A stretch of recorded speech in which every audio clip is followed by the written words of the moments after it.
This is Super Yacht News with the eSysman. Classic yacht Monaco in blaze whilst in dry dock. The classic motor yacht MY Monaco, formerly Aquarius L and Al Medina, caught fire whilst in dry dock Tuesday. The fire occurred while the steel-hulled yacht was out of the water undergoing a refit at the Tarzanas shipyard on the Greek island of Syros. The exact cause of the fire is currently unknown, but there have been no casualties reported so far.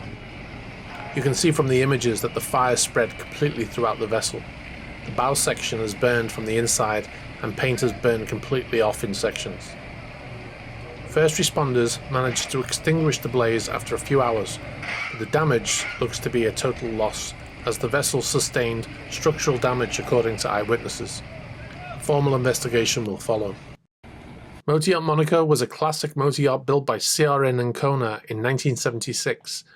The charter yacht measured 39 meters or 127.11 feet and slept 10 guests in 5 cabins. She was accompanied by a dedicated crew of 7. And please be sure to subscribe for more videos like this.